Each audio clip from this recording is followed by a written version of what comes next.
Hello दोस्तों, मैं तेरस यादव आप सबका स्वागत करती हूँ हमारे YouTube channel Shubham Hindi academy में।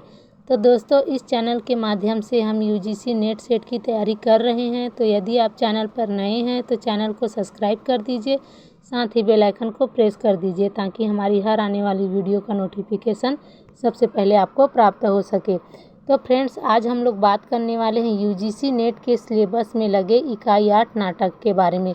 तो नाटक के अंतर्गत आज हम लोग देखने वाले हैं महाभोज नाटक को। तो महाभोज नाटक में हम लोग देखेंगे कि महाभोज नाटक का प्रकाशन वर्ष है 1989 ईस्वी,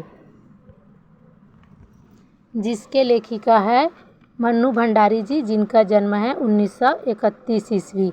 तो हम लोग इस नाटक को देखने से पहले, इस नाटक के टेक्स्ट को पढ़ने से पहले हम लोग इस नाटक के लेखिका के जीवन परिचय को देखते हैं। तो आइए हम लोग इनके जीवन परिचय को संक्षिप्त में देखते हैं। तो मन्नू भंडारी जी का जन्म 3 अप्रैल 1931 को मध्य प्रदेश में मंदसौर जिले के भानुपुर गांव में हुआ था। इनका बचपन का नाम महेंद्र कुमारी था। लेखन के लिए उन्होंने मन्नू नाम का चुनाव किया। लेखन का संस्कार उन्हें विरासत में मिला। उनके पिता सनपत राय भी जाने माने लेखक थे। तो हम लोग मन्नू भंडारी जी के कुछ कृतियों को देखते हैं, उनके प्रमुख रचनाओं को। तो उनकी रचनाएं हैं, पहला कहानी है जिसमें है मैं हार गई 1957 में, एक प्लेट सैलाब 1962 में, यही सच है 1966 में, 3 निगाहों की तस्वीर 1968 में, त्रिशंकु 1978 में, श्रेष्ठ कहानियाँ आँखों देखा झूठ, अकेली, बंदी, नायक खलनायक, विदूषक, रानी माँ का चबूतरा। तो हम लोग आगे देखेंगे इनके उपन्यास को। तो उपन्यास में इनका 1 इंच मुस्कान, जो कि 1962 में प्रकाशित हुआ, जो पति राजेंद्र यादव के साथ मिलकर लिखा गया। तो मन्नू भंडारी जी के पति का क्या नाम है? राजेंद्र यादव, जो कि वो भी एक लेखक है। आपका बंटी 1971 ईस्वी, कलवा 1971 ईस्वी, स्वामी 1982 ईस्वी। तो आइए हम लोग देखते हैं इनके नाटक को। बिन दीवारों का घर 1966 ईस्वी, महाभोज उपन्यास का नाट्य रूपांतरण 1983 में हुआ था और इसका प्रकाशन जो है 1989 में हुआ है। इनके कुछ आत्मकथाएं देखते हैं। तो एक कहानी यह भी मन्नू भंडारी जी का 2007 में लिखा गया, प्रौढ़ शिक्षक के लिए सवा सेर गेहूँ 1993 में प्रेमचंद की कहानी का रूपांतरण है। तो फ्रेंड्स, आप लोग मन्नू भंडारी जी की जितनी भी रचनाएं हैं उसको अपने कॉपी में एक जगह नोट्स बना करके रखें, क्योंकि परीक्षा की दृष्टि से महत्वपूर्ण है। जैसा कि मैं अपने हर वीडियो में कहती हूँ कि जितने भी लेखक हमारे सिलेबस में लगे हुए हैं उनके जीवन परिचय, उनके जो जितने भी कृतियाँ हैं, रचनाएँ हैं, वो सारे परीक्षा की दृष्टि से बहुत महत्वपूर्ण है।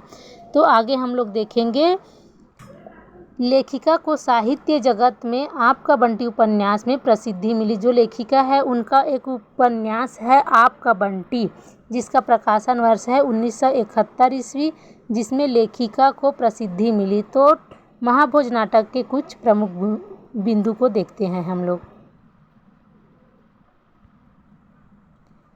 महाभोज नाटक सबसे पहले उपन्यास के रूप में 1989 में प्रकाशित हुआ था। यह नाटक राजनीति पर आधारित यथार्थपरक है। इसी उपन्यास को नाटक के रूप में 1983 में प्रकाशित किया गया। इसका पहला मंचन राष्ट्रीय नाट्य विद्यालय दिल्ली के रंगमंडल द्वारा मार्च 1982 में हुआ था। हिंदी साहित्य जगत में यह पहली अपने आप में अलग कृति है जिसे उपन्यास और नाटक दोनों विधाओं में प्रकाशित किया गया। महाभोज नाटक हिंदी साहित्य जगत में पहली ऐसी कृति है जिसको नाटक के रूप में भी और उपन्यास के रूप में दोनों विधाओं में प्रकाशित किया गया है। महाभोज नाटक में सरोहा गांव का जिक्र है। जो महाभोज नाटक है उसमें सरोहा गांव का जिक्र है। यह गांव उत्तर प्रदेश के पश्चिमी भाग में स्थित है। मन्नू भंडारी के शब्दों में उपन्यास के रूप में महाभोज न चरित्र प्रधान है न समस्या प्रधान। महाभोज आज के राजनीतिक माहौल को उजागर करने वाला स्थिति प्रधान उपन्यास है। मन्नू भंडारी जी के शब्दों में महाभोज की तकलीफ एक संघर्ष सुपरिचित स्थिति से दिल दहला देने वाला लेकिन मात्र एक कलात्मक साक्षात्कार भर है, जबकि देश की संघर्षरत जनता के लिए साहस और प्रतिरोध का हथियार भी है। नाटक के पात्रों को देखते हैं हम लोग। तो इस नाटक में कौन कौन से पात्र लगे हुए हैं उसको देखेंगे हम लोग। तो पहला है दास साहब जो कि मुख्यमंत्री है। दूसरा है सुकुल बाबू जो कि सत्ता प्रतिपक्ष पूर्व मुख्यमंत्री और सरोहा गांव की विधानसभा सीट के प्रत्याशी है। तीसरा है अप्पय साहब जो कि सत्तारूढ़ पार्टी के अध्यक्ष पांडे जी दास साहब के निजी सचिव है। लखन सिंह सरोहा गांव की सीट की सत्ताधिकारी पार्टी का प्रत्याशी है। दास साहब का विश्वास पात्र आदमी है।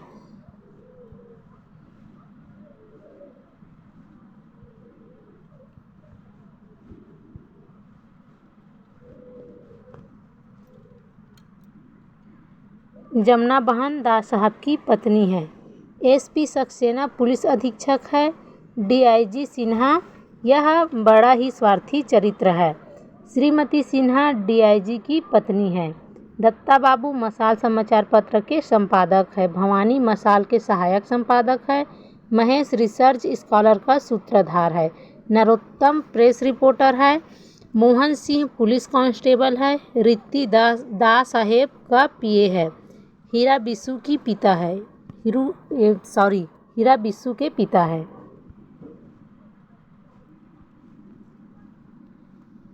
विशेषर उर्फ बिस्सू मुख्य पात्र है। हरिजनों का यह हमदर्द है जो हरिजन बस्ती में आगजनी के सबूत इकट्ठा करने के कारण मार दिया जाता है। बिंदेश्वरी उर्फ बिंदा बिस्सू का अभिन्न मित्र है। रुकमा बिंदा की पत्नी है।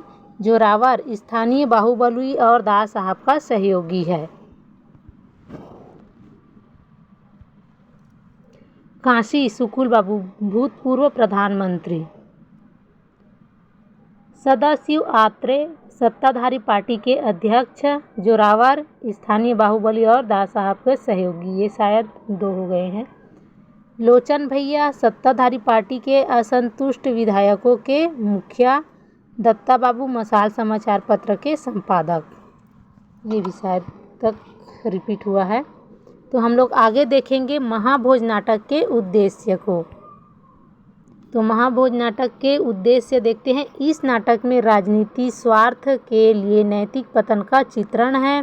इसमें गरीब और दलितों के आवाज़ को दबाने का प्रयास किया गया है। चटुकारिता पद लोलुपता लोकतंत्रीय व्यवस्था और भ्रष्टाचार का दुरुपयोग की झलक है। प्रजातंत्र के चौथे स्तंभकारों पत्रकारों का स्वार्थवश बिकाऊ हो जाते हैं। गुनाहगारों को बचाने और बेगुनाहों को फंसाने का षड्यंत्र रचा जाता है। इस नाटक में कुल 11 दृश्य हैं। तो हम लोग इसके दृश्यों के बारे में बात करते हैं। तो दोस्तों यहाँ पर आप लोग सबसे पहले यह ध्यान दें कि इस नाटक के अंतर्गत जितने भी पात्र हैं उन सबको आपको एक जगह नोट्स बना लेना है और यह भी ध्यान रखना है कि इन पात्रों के कौन कौन से नाम हैं और वो लोग इस नाटक में कौन कौन सी भूमिका निभा रहे हैं। तो हम लोग आगे बात करेंगे इस नाटक के जितने भी दृश्य है उसके बारे में। तो हम लोग देखते हैं यहाँ पास पहला दृश्य। यहाँ पास पहले उसके कथनांक को देख लेते हैं, उसके बाद दृश्यों को देखेंगे। तो नाटक का कथनांक है, महाभोज उपन्यास का ताना बाना उत्तर प्रदेश के सरोहा गांव के इर्द गिर्द बुना गया है। यह गांव उत्तर प्रदेश के पश्चिमी भाग में स्थित है। गांव में विधानसभा की एक सीट के लिए चुनाव होने वाला है। कहानी विशेषर उर्फ बिस्सू की मौत की घटना से शुरू होता है। सरोहा गांव के हरिजन बस्ती में आगजनी की घटना में दर्जनों व्यक्तियों की निर्मम हत्या हो चुकी थी। बिस्सू के पास इस हत्याकांड के प्रमाण थे जिन्हें वह दिल्ली जाकर सक्षम पदाधिकारियों को सौंपना चाहता है और बस्ती के लोगों को न्याय दिलवाना चाहता है, किंतु राजनीतिक षड्यंत्र और जोरावर के षड्यंत्र के कारण बिस्सू के चाय में 2 लोगों को भेजकर जहर मिलवा दिया जाता है। देखिए कि कितने ज़्यादा क्रूर है यहाँ के सत्ता पार्टी, जो कि एक व्यक्ति के चाय में जहर मिलवा देता है ताकि उसको कुछ सबूत ना मिल सके,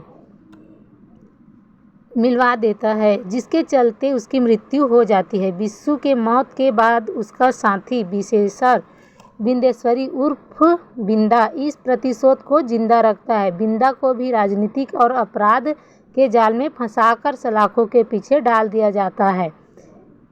पिछड़ी और वंचित जाति के लोग के साथ अत्याचार और प्रातिनिधिक चरित्रों द्वारा उसका प्रतिरोध इस नाटक को गति प्रदान करता है। तो अब हम लोग देखेंगे इस नाटक के दृश्यों को। तो फ्रेंड्स, इस नाटक का पहला दृश्य है। इस दृश्य में बिस्सू की माँ अपने बेटे के लाश के पास छाती पीट पीट कर रो रही है। बाप घुटनों पर सिर झुकाकर बैठा है। चारों तरफ लोग जमा हैं। माहौल में सनसनी और तनाव है। उसकी लाश सड़क के किनारे पुलिया पर पड़ी मिलने से पूरे गांव में सनसनी फैल गया। पुलिस सिर्फ खानापूर्ति करती है। हालांकि आए दिन की तुलना में इस बार पुलिस थोड़ा मुस्तैद दिखती है। गांव में सभी लोगों को यह यकीन हो गया था कि बिस्सू की हत्या हुई है, आगजनी वाली घटना के कारण।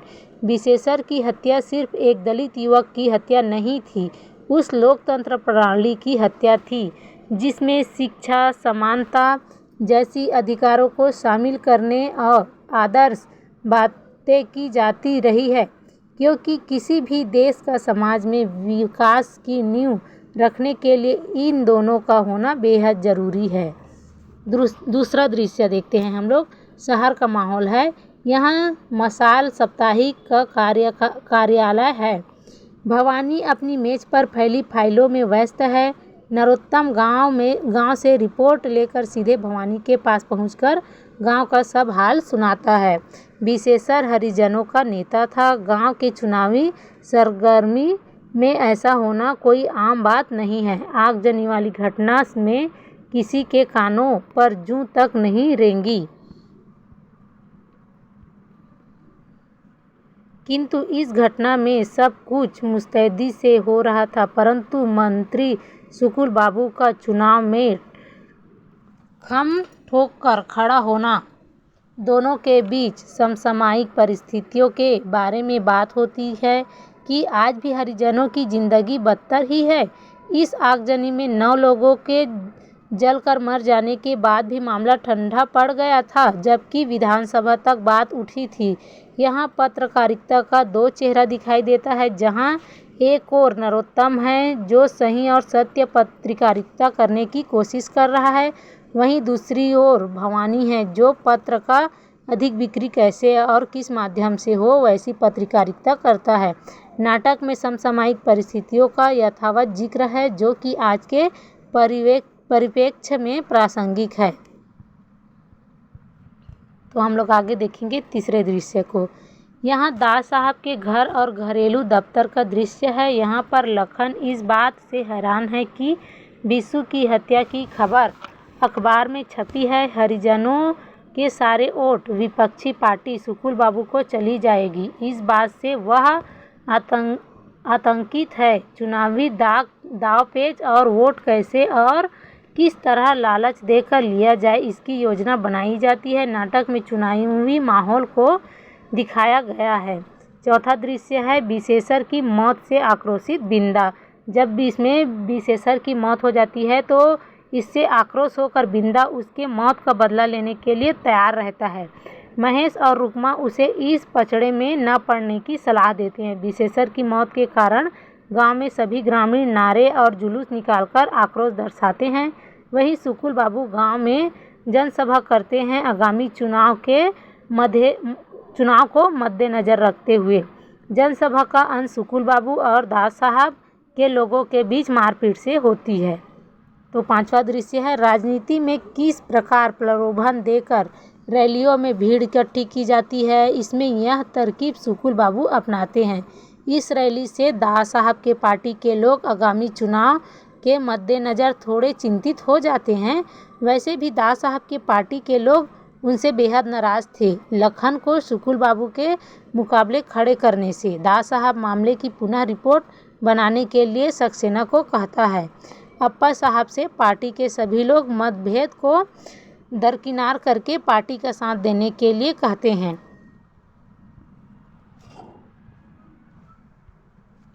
छठवां दृश्य है मशाल का दफ्तर, जहां महेश और बिंदा नरोत्तम के कहने पर आगजनी के सबूत लेकर जाते हैं। दत्ता बाबू द्वारा ढंग से और मामले की गंभीरता को न समझते हुए बेहद लापरवाही के साथ पेश आते हैं, जिससे वे दोनों गुस्से में वापस चले जाते हैं। नरोत्तम इस बात से आग बबूला होकर मशाल छोड़ने की बात करता है। 7वां दृश्य है, गांव में दास साहब के जन संबोधन की तैयारी जोरों शोरों से की जा रही है, जिसमें जोरावर पूरी व्यवस्था का जायजा खुद बारीकी से ले रहा है। इस बात से जोरावर खुद को बहुत तिरस्कृत महसूस करता है। इसी बीच काशी, जो कि सुकुल बाबू के विरोधी पार्टी का सदस्य है, इस मौके का फायदा उठाता है और जोरावर को भड़काकर चुनाव में खड़े होने का राय देता है। 8वां दृश्य है, एसपी सक्सेना बिस्सू की मौत की पुनः तहकीकात करने गांव आता है। समूचे गांव में खलबली मची हुई है। सक्सेना एक एक करके सबकी गवाही लेता है। बिंदा ने साफ साफ जोरावर का नाम बताया और आगजनी के पीछे भी उसी के हाथ होने का कारण वो बिस्सू के जान का दुश्मन था। आगजनी के सभी सबूत बिस्सू ने इकट्ठे किए हुए थे, जिसमें जोरावर की संलिप्तता थी। पोस्टमार्टम के रिपोर्ट में भी जहर से मौत की बात पता चलती है। 9वां दृश्य है, अचानक सक्सेना के रेस्ट हाउस पर रात को महेश आता है। बिंदा की गवाही के कारण उसकी पिटाई की बात बताता है और जिन लड़कों ने बिस्सू को जहर दी थी उनके बारे में बताता है। उन दोनों को पकड़ लीजिए, वही एकमात्र सबूत है, नहीं तो बिंदा ही उसे मार डालेगा।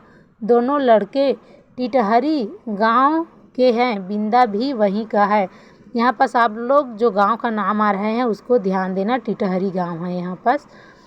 10वां दृश्य है, सक्सेना की रिपोर्ट में जोरावर को साफ साफ हत्यारा घोषित किया गया है। जोरावर के चुनाव में खड़े होने वाले नुकसान से दास साहब हैरान हो जाते हैं। जोरावर को सक्सेना की रिपोर्ट से धमकाते हैं और वह चुनाव में खड़े होने के फैसले को बदल लेते हैं। दास साहब इस मामले में बिंदा को बिस्सू का हत्यारा बताते हैं कि रुकमा के साथ संबंध बताते हैं कि रुकमा, जो कि विशेषर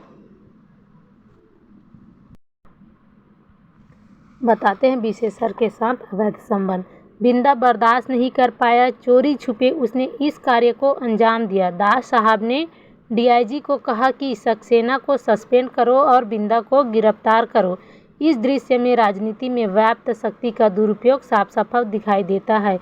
ईमानदारी का कोई वजूद नहीं, यह भी साफ साफ दिखाई देता है।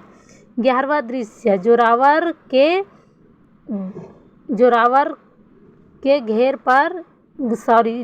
के घर पर जश्न का माहौल है, जहां उसके बिस्सू के हत्या के मामले से साफ बाहर निकल जाने की खुशी में नाचने वाली को बुलाया गया है। दूसरी तरफ सिन्हा आईजी के प्रमोशन और शादी की 25वीं सालगिरह का जश्न मना रहे हैं। उधर थाने में बिंदा को मार मार के बिस्सू से खून का इकरार करवाने में लगे हैं। महाभोज नाटक में कभी दृश्य दास साहब के घर का दिखाया जाता है तो कभी थाने में मारपीट हुआ बिंदा का। एक तरफ दास साहब बिंदा को फंसाकर दुनिया के सुख और आराम फरमा रहे हैं, वही बेकसूर बिंदा दर्द से कहरा रहा है। पुनः जोरावर के घर का दृश्य है, सिन्हा का पार्टी का दृश्य है और दास साहब के खाने पीने का दृश्य आता है। यह सभी महाभोज चलता रहता है। फिर थाने का दृश्य आता है। बिंदा कराह रहा होता है। महेश वहां जाकर भी कुछ नहीं कर पाता और नाटक समाप्त हो जाता है। इसमें निष्कर्ष है यह कहने में कोई अतिशयोक्ति नहीं होगी कि मन्नू भंडारी का महाभोज नाटक अपने नाम को पूरी तरह से सार्थकता प्रदान करता है। महाभोज अर्थात बड़ा भोज, बड़ा आयोजन, जिसमें खाने के लिए बड़े बड़े लोग आमंत्रित किए जाते हैं। किंतु यहाँ पर बड़ा भोज किसी खाने को लेकर नहीं, बल्कि व्यक्ति वर्ग की अस्मिता से जुड़ा है। इस नाटक में मन्नू भंडारी ने राजनीति के सिर्फ एक रूप को ही नहीं दर्शाया है, अपितु अपने प्रयासों के माध्यम से उन्होंने ऐसी चीज़ों को भी उजागर किया है जो सहज है। तो फ्रेंड्स, हम लोगों ने महाभोज नाटक में यह देखा कि जो उच्च वर्ग के लोग हैं वो लोग निम्न वर्ग के लोगों पर कैसे जुल्म ढाते हैं और अपने आप को कैसे साफ सुथरे तरीके से बचा लेते हैं। तो आप लोग यह ध्यान देना कि इसमें कौन कौन से गाँवों का जिक्र हुआ है, जैसे कि टिटिहरी गाँव का जिक्र हुआ है यहाँ पास, और यहाँ पास और कौन सा गाँव का जिक्र हुआ है, सरोहा गांव का जिक्र हुआ है। इसमें मनु भंडारी जी की कौन कौन से रचनाएं हैं उसको देख लेना, और उसके बाद कौन कौन से पात्र है, मुख्य पात्र, गौड़ पात्र सभी शामिल कर दी हूँ मैं इसमें। तो आप लोग ये देख लेना और एक जगह नोट्स बनाते जाना फ्रेंड्स, क्योंकि एग्ज़ाम दिसंबर में होने वाला है। तो आप लोग अपने तैयारी को ऐसे रखिए कि ये जो एग्ज़ाम है उसको आपको कैसे भी करके निकालना ही है, और आपको अपने आगामी भविष्य के बारे में सोचते हुए इसको एक जगह नोट्स बनाइए और पढ़ते जाइए। तो आज का वीडियो यहीं पर रखते हैं, तो हम लोग मिलते हैं नेक्स्ट वीडियो में। तो थैंक यू दोस्तों। यदि आपको मेरा पढ़ाने का तरीका और इस चैनल से माध्यम से यदि आप कुछ लोग सीख रहे हैं और इससे आपको लाभ, ज़रा भी लाभ होता है, तो आप लोग प्लीज़ मेरे चैनल को लाइक, शेयर और सब्सक्राइब ज़रूर कीजिए दोस्तों, क्योंकि आप लोगों की यही सहयोग मुझे आगे बढ़ने की प्रेरणा देती है। तो थैंक यू दोस्तों, धन्यवाद।